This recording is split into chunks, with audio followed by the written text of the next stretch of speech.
All right, welcome back to the Powers on Sports and Florida Football Insider simulcast. We've got a special thrill this week. We're going to talk to the new voice of the Florida State Seminoles, the director of broadcasting up at Florida State, Jeff Culhane. He is the new voice of the Florida State Seminoles, taking over for legendary voice Gene Deckerhoff, which we all know and love, obviously down here in Tampa with me, with the Buccaneers as well. So welcome to the podcast, Jeff. Jason, it's great to talk with you. And man, what a week. This is as good as it gets. And this Florida State football team, they are rolling right now. They're playing as well as they played in quite some time. And I echo your sentiments on the great Gene Deckerhoff. He is an amazing broadcaster, an even better person. And he's been great to me here in Tallahassee. It's been fun to get to know him this season. Yeah, talk about first question. Yeah, talk about that. I know obviously it's always it's always a new adventure when you take a new job and a new opportunity like you're doing. Jeff came to Tallahassee from North Dakota State, so you're used to winning with the Bison up in Fargo. So you've had plenty of winning in your background, especially on the football field. Talk about that from your perspective. How were you nervous about knowing the legendary voice that you were coming in, taking over for with Gene retiring? Talk about how that transition kind of fed into your thought into taking this job. Yeah, I mean, Jason, I've always been someone that, a dream of mine has been to be at a place where, just to be simple about it, it matters. People eat it up. They wake up in the morning, they want to know what's going on with their team. They eat it, they drink it, they bleed it. They've cried thinking about it.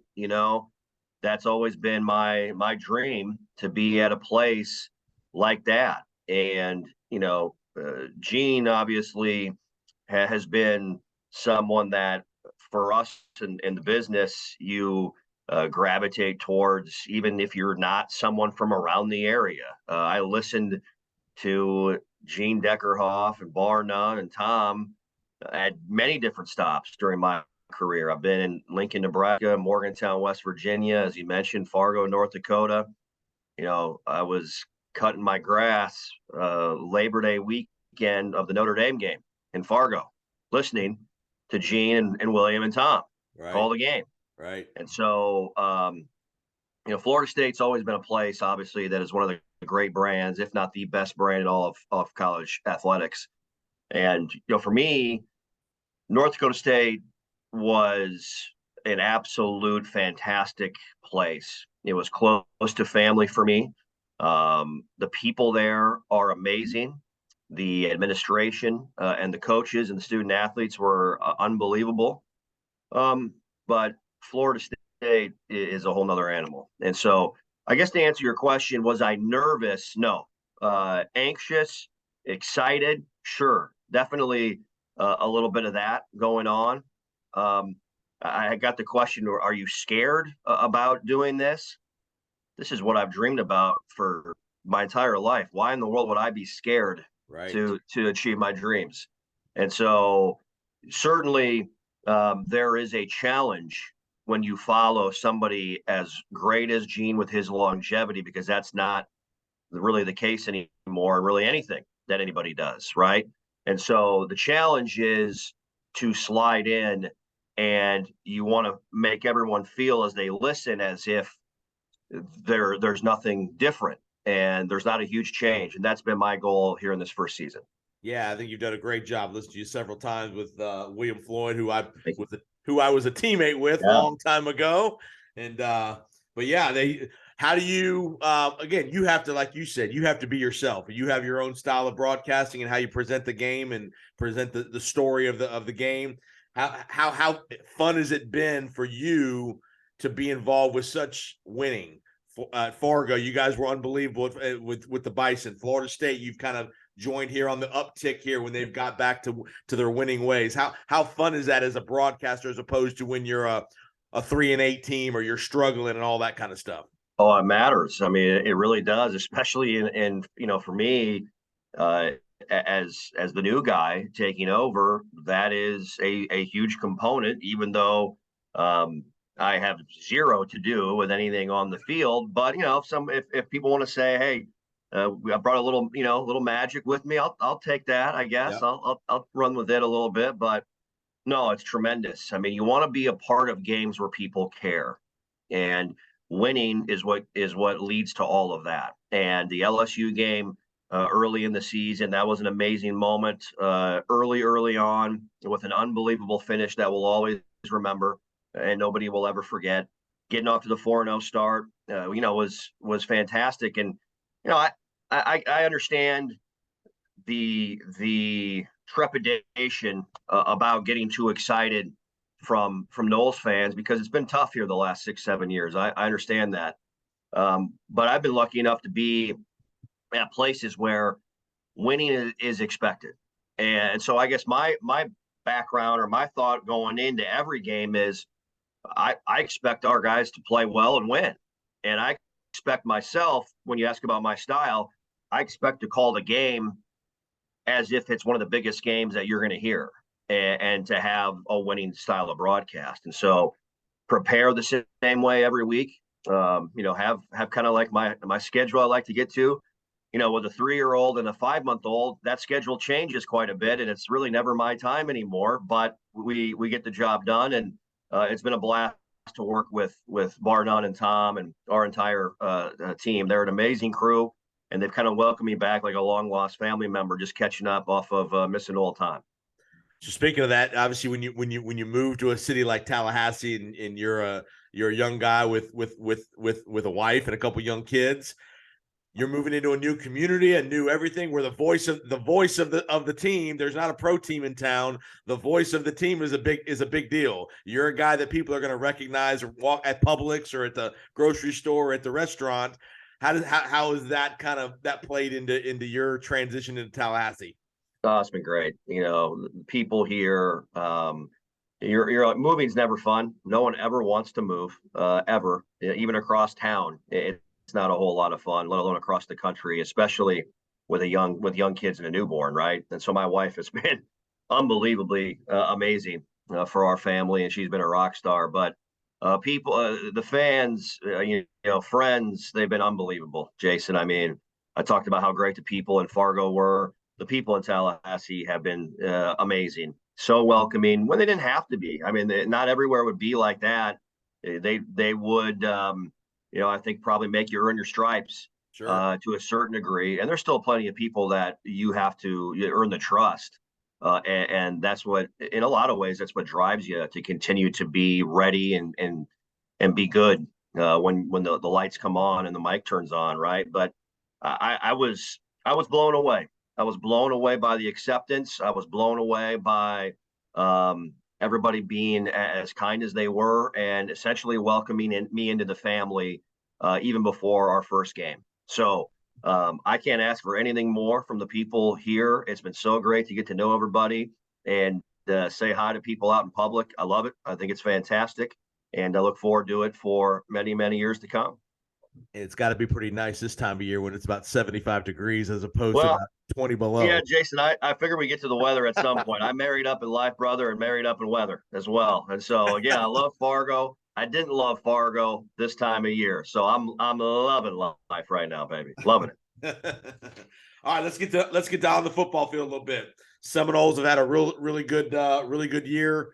8-3 going into the game Saturday against the Gators, your first Florida State game. Talk to me about your relationship, getting to know Coach Norvell and the staff, and how that's gone, and just some of the insights that you can, obviously this was a big year for Coach Norvell. He needed to show some significant progress, and he has. So give him full credit for that. Talk about how that's kind of gone, how you've seen the team go from the LSU game to kind of fighting through the 3-game losing streak and now back on an uptick. Well, to start, Mike Norvell's been amazing to me, and I can't thank him enough for allowing me to be around the program as much as he has. And not only Coach Norvell, the entire staff. I had a previous relationship or had a relationship at a previous stop with John Papuchis at Nebraska.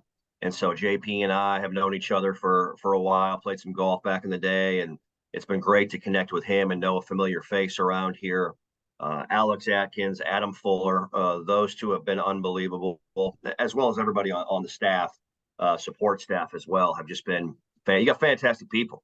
You have people that are building that family type of environment, Jason, that you were a part of under Bobby Bowden and Mickey Andrews and Jim Gladden and all the great coaches that you guys were around. And, I guess my insight into what is happening here is the one thing that I have learned in college athletics, and I haven't been around pro sports really a ton at all, but behind the scenes in college sports is the great teams are player led. And the coaches send the tone, send the message, set the tone, and they have the plan, and they're going to make the adjustments in game and put you in position to succeed. But the players have to believe, and they have to support each other, and they have to, in a lot of ways, they got to love each other in the locker room because it's really hard to win. And you know this, I mean, with your experience, you're going to face tons of adversity during the year, both on and off the field. And only the teams that stick together and believe and buy in are going to succeed. Now, you have to have talented pieces. You have to have great players. You have to recruit. This coaching staff is doing that. You're seeing the recruiting classes improve. You've seen what they've done addressing questions at offensive line and wide receiver in the transfer portal. Right. They replaced Jermaine Johnson, Kiera Thomas up front. Jared Verse has been unbelievable, on and on and on and on. And so I think the LSU win early in the year really gave this team a shot in the arm. Go back to the Louisville game. Speaking of belief, people forget about that game. Right. That was an amazing game of culture where Jordan Travis goes out, enter Tate Rodemaker into the game, helps them win. Jared Verse got hurt in that game as well. Mm-hmm. So there's been moments throughout this season where, culture has been tested midway through October, and obviously culture has succeeded here, winning the last 4 games the way they've had coming out of the bye week. Yeah, there's no doubt. I think Coach Norvell, I think there was the questions came up again during the losing streak. Oh, is Coach the right guy for the job? But I think he's really answered. I think you've seen the togetherness of the team. You haven't heard any people. You didn't hear any people speculating. Well, they so and so may be transferring at the end of the year, or leaving, and this kind of stuff. I think Coach has really done a good job staying to the message, keeping the message, because I think he's got a proven track record of winning at Memphis. And again, I think it's finally people forget. He came to Florida State during COVID. That year is just almost a throwaway year because of all the trouble that everybody had around the country, not just Florida State, everybody, all the challenges everybody had. So he's really I really like what he's doing. Yeah, Jason, I would also tell you on the transfer side, we need to get to a point where our first reaction when somebody decides to leave is what's wrong. Right. And we're just not in that era anymore. I mean, this is an era, for a lack of a better term, of free agency in college athletics. Yeah. Kids are going to come and go. You're going to have guys leave. And I think what Coach Norvell and the staff have done is they have, held everybody to the same standard. They said, this is what you're accountable to, and we're going to treat everybody the same way. And that's not for everyone. And so you're going to see guys move on every December. I'm sure after this week, we'll see probably some names that pop up. I'm guessing that'll happen. But also, if you embrace that the era we're in, and this staff definitely has, you can also help your program and help young men achieve their dreams and goals. Look at Jermaine Johnson. Look at what Jared Verse has done. And now you have a story to tell recruiting as well, with what you're doing. And there's some great things happening here at Florida State right now. How excited are you for the game Saturday? Your first kind of rivalry game here with the Gators. Yeah. I know you guys played them on the hardwood last week and didn't turn out well. But as far as on the football field, which I would say more people are interested in that, not that they aren't interested in the basketball, but this is the big one here. So talk to me about your excitement for the game on Saturday or Friday night. I'm sorry. Yeah. Not Saturday, well, Friday night. It was great for a half in hoops. It really was. Yeah. And then it wasn't, but I tell you what, our basketball team, I know, off to a little bit of a tough start. Getting the win Monday night, I think it gets the monkey off their back, and they're going to get Baba Miller back at some point in time here. Our basketball team is going to win some games. So he knows what he's doing. Leonard knows what he's doing. Trust me. Yeah, exactly. So they're going to find a way to get this thing on the right track. I can't wait. I can't wait. I mean, the Miami week was amazing. You get a lot of those same vibes, I guess. This is a little unique as well because it's the end of the year. It's the final game of the regular season. Yep. Obviously, there's massive bragging rights on the line in recruiting. This is a game this time around where you can improve your stock for a bowl game as well, Yep. and get potentially to to a location where a lot of Florida State fans can get to a little bit easier. Not that I would not mind going back out to San Diego. That's an amazing area for a few days. But, I think if you win this game, Jacksonville's in play. Orlando potentially is in play for a bowl game. And I think Noles fans would flock, and I think they would love to be a part of something like that. But, I can't wait to see Osceola dismount off of Renegade and hoist the spear in the air and show it to both sides and throw that thing. And, of course, with the historical nature of that moment, then it's the real fight, right? And so you've lived it. What's it like? How do you describe it from your perspective on the field? Yeah, it's a different week. Like, obviously, so many of the guys know each other from high school and growing up in the same towns and little leagues and all that stuff. So that element of it's great. It's a different rivalry than it is with Miami. Miami's a little nastier, where Florida State, it's competitive for sure, but it's not maybe as nasty as the Miami one, I would say. But and again, the interesting thing, it's a Friday night this year. I can't remember a Florida State game ever being on a Friday. If it has, it's been a long, long time. I have to go back and take a look at that. It's a good question. Yeah, Friday night. I'm with you there. Yeah. Yeah. All right, 2 more questions for you personally. Kind of broadcasting wise, is this always what you wanted to do growing up? And if so, who are some of the voices that that kind of inspired you, or the guys that inspired you to want to be in this business? I just always I love it. Sports is a big part of my life. I love playing sports. Growing up, wanted to be a pro sports star, probably like all of us did. Play in the NBA, the NFL, or Major League Baseball, and quickly figured out at 6'1" and not running a 4.40 back in the late 90s, early 2000s. That wasn't going to happen. But my family was always around broadcasting, Jason. My dad was in broadcasting, public address announcing in our hometown. I had an uncle who was in TV and radio. The radio was always on at our house in the morning, at night, always listening to games, high school, college. So just for whatever reason, it was always a part of who I was growing up, and loved watching sports. When I watched games, I listened. I listened to the announcers and how they said things, why they said things, when they said things, right? And so I kind of got ingrained into my DNA a little bit. And I would say, I got my first job in radio when I was 14 years old, part-time weekend DJ spinning oldies hits at a small station in my hometown. And so in college, it became more real. You had to decide what you want to do. I was doing more of the play-by-play, the analyst work in college, and decided probably about my junior year that this is what I want to do. I'm going to go all in on this, and I'm going to make it happen. And always knew that the dream was this. And so I've been lucky. I've worked hard. I've sacrificed, certainly. Plenty of family and friends have sacrificed for me along the way as well. And so it's a dream come true, to be where we're at here in Tallahassee at Florida State University right now. Influences, had a lot of local influences growing up. Mentioned my family, my dad, my uncle. Yeah. Some names in my hometown that people would not know around here. As far as national names go, Sean McDonough has been a friend and a mentor to me over the last decade plus. Just with his kind words every once in a while, and the direction he would go on certain items. I can bounce questions off of him.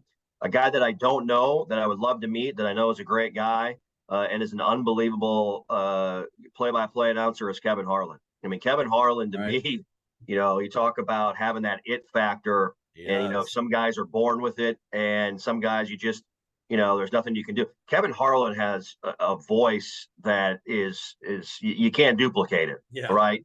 And so I've always been a fan and really paid attention to how he goes about his business, the way he sounds, what he does with TV and radio. And so he's been someone that I've paid attention to and certainly looked up to over the years. One more question. So it's one of the challenges of being the guy at a local university or your team, as opposed to when you're doing different events all around the country, is a little bit of homerism. Oh yeah. Every play-by-play guy's got to have a little bit of it in you. How do you balance that homerism that's part of the job? Yeah. When you're in a Florida State or Florida or North Dakota State. So right. How do you balance that is in your role as opposed to when you do something more on a national perspective? Yeah, for me it's easy. We want Florida State to win. That's it. I mean, it's easy. We want Florida. When you listen to the Florida State broadcast, you want Florida. Now, that being said, you tell the story of what's going on. Right. If it's not a good night, you tell the story. Hasn't been a good night. Not playing well. Why is that? Well, tip your cap to the opponent. They played great. They've had a great plan. The whole 9 yards, right? And so, especially in these games this weekend, you're probably going to have a little more juice, a little more energy, but that's not going to take away from the action on the field. I'm going to celebrate all the successes on both sides. If a great play happens, we're going to tell you about it and why it happened. But you better believe when the clock hits 0, we want that war chant echoing throughout Bobby Bowden Field at Doak Campbell Stadium Friday night. Well, Jeff, been a real pleasure. Yeah, Jeff, been a real pleasure. Keep up the great work. You and William Floyd. Tell the audience that they're listening where they can find you guys online for the broadcast if they're not in the Tallahassee area, part of the Seminole Network.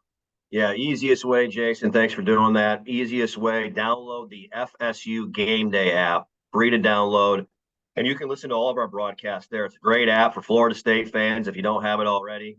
It's got updates when events start. It's got live stats. It's got social media. I think it's even got merchandise you can buy on that app as well. But you can find all of our radio broadcasts on a digital platform. Download the FSU Game Day app to listen to all broadcasts of the Seminole Sports Network. Well, let's get us in the winner's circle this weekend, please. Let's go. I'm with you. Let's do it. Let's finish this thing out on a positive note. Let's grab that big old gator head and take it back to the locker room with us. Let's do it. This is one of the first years I won't be able to watch the game. I referee high school football down here in Tampa, and I have a playoff game Friday night. So it'll be the first time in quite a while that I won't get to actually watch the game, but I'll have it DVR'd, and I'll definitely have the app. Do this. Grab your AirPods, stick them, in your ear on one ear with your cap, pull your cap over it, put the FSU Game Day app on while you're doing the game. That's right. There you go. Right. Well, Jeff, appreciate the time, man. Great getting to talk to you. Keep up the great work, and welcome to Tallahassee one more time, and continue the great work with you and the fellas. Yeah. Hey, Jason, thanks for having me on anytime. Love to come back on, and let's have some fun Friday night. Go Noles. You got it. Jeff Culhane, Director of Broadcasting, Florida State, new play-by-play guy. Take care. Have a great weekend, Jeff. Have a good Thanksgiving.